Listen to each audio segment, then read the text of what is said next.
কাতলা মাছ খেতে প্রত্যেকেই পছন্দ করে। আর যদি হয় সম্পূর্ণ অনুষ্ঠান বাড়ির স্বাদে কাতলা কালিয়া, তাহলে তো কোনো কথাই নেই। এইভাবে কাতলা মাছ রান্না করলে সম্পূর্ণ তৈরি হবে অনুষ্ঠান বাড়ির স্বাদে কাতলা কালিয়া, যেটা প্রতিটি বাঙালির কাছেই প্রিয়। তাহলে চলো বন্ধুরা, আর কথা না বাড়িয়ে ঝটপট রেসিপিটি দেখে নিই। নমস্কার বন্ধুরা, তানার রান্নাঘরে সবাইকে স্বাগতম জানিয়ে আজকের রেসিপিটি শুরু করছি। এখানে প্লেটে 7 পিস মাছ নিয়ে নিয়েছি। এখন মাছগুলোতে দিয়ে দেব হলুদ, লবণ, সামান্য সাদা তেল, আর দিয়ে দেব হাফ চামচ আদা বাটা, হাফ চামচ লঙ্কা বাটা, হাফ চামচ রসুন বাটা। এই সব উপকরণগুলো দিয়ে মাছগুলোকে ভালোভাবে ম্যারিনেট করে নেব। এবার ওভেনে কড়াই বসিয়ে পরিমাণ মতো সর্ষের তেল দিয়ে ম্যারিনেট করে রাখা মাছগুলো এক এক করে ভেজে নেব।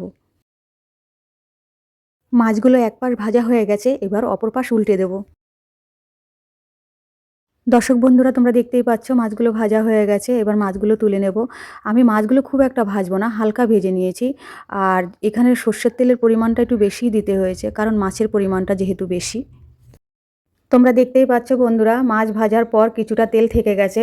এখন ওই তেলে আমি ফোড়নে দিয়ে দেবো তেজপাতা, লবঙ্গ, দারচিনি, এলাচ, আর দিয়ে দেবো সামান্য জয়িত্রী। দিয়ে এই উপকরণগুলো হালকা ভেজে নেব। উপকরণগুলো হালকা ভাজা হয়ে গেছে, এবার দিয়ে দেবো 2টি পেঁয়াজ কুচি।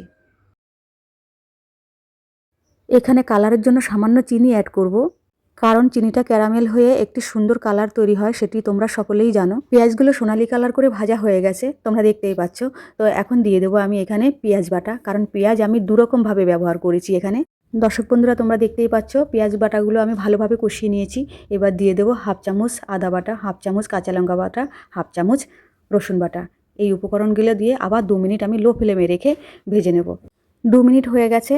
এবার দিয়ে দেব স্বাদ মতো লবণ, পরিমাণ মতো হলুদ দিয়ে আমি আবার 2 সেকেন্ড এইভাবে নাড়িয়ে দিয়ে দেব টমেটো বাটা।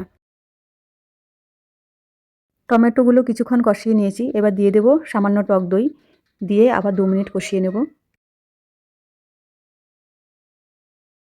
2 মিনিট পর দিয়ে দিচ্ছি হাফ চামচ কাশ্মীরি লঙ্কার গুঁড়ো, হাফ চামচ ধনের গুঁড়ো, হাফ চামচ জিরে গুঁড়ো।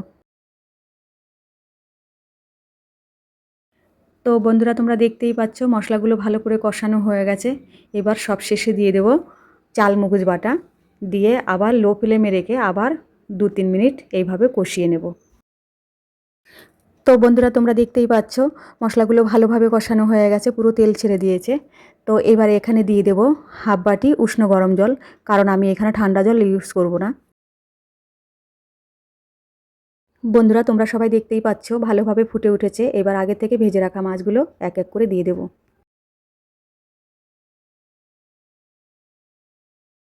তো বন্ধুরা, এবার সব শেষে দিয়ে দেব সামান্য ধনেপাতা কুচি, 2টো কাঁচা লঙ্কা, আর দিয়ে দেব সানরাইজের গরম মশলা, হাফ চামচ ঘি দিয়ে এবার ঢেকে দেব। ব্যাস বন্ধুরা, আজকের স্পেশাল কাতলা কালিয়া তৈরি। তো অনুষ্ঠান বাড়ির স্টাইলে আমাদের কাতলা কালিয়া তৈরি হয়ে গেছে। বন্ধুরা, অনেকেই কাতলা মাছ খেতে অপছন্দ করে থাকো, এই পদ্ধতিতে রান্না করলে তারাও পছন্দ করবে। গরম ভাত, ফ্রাইড রাইস, রুটি সব কিছুর সাথে কাতলা কালিয়া সুন্দরভাবে মানাবে। বন্ধুরা, তোমরা বাড়িতে এইভাবে কাতলা কালিয়া একবার ট্রাই করো, তোমাদের অবশ্যই ভালো লাগবে। তো বন্ধুরা, আমার এই রেসিপিটি তোমাদের কেমন লেগেছে সেটি আমাকে অবশ্যই কমেন্ট বক্সে কমেন্ট করে জানাবে। বন্ধুরা, আমার ভিডিওটিকে অবশ্যই লাইক এবং ইউটিউব চ্যানেলটিকে সাবস্ক্রাইব করে দেবে, এবং আমার ফেসবুক পেজটিকে অবশ্যই ফলো করবেন। আমার পেজের লিংক আমি ডেসক্রিপশন বক্সে দিয়ে দেবো। তো বন্ধুরা, আজকের ভিডিওটি এই পর্যন্ত। আবার খুব শীঘ্রই কোনো নতুনত্ব ভিডিও নিয়ে চলে আসবো। ধন্যবাদ।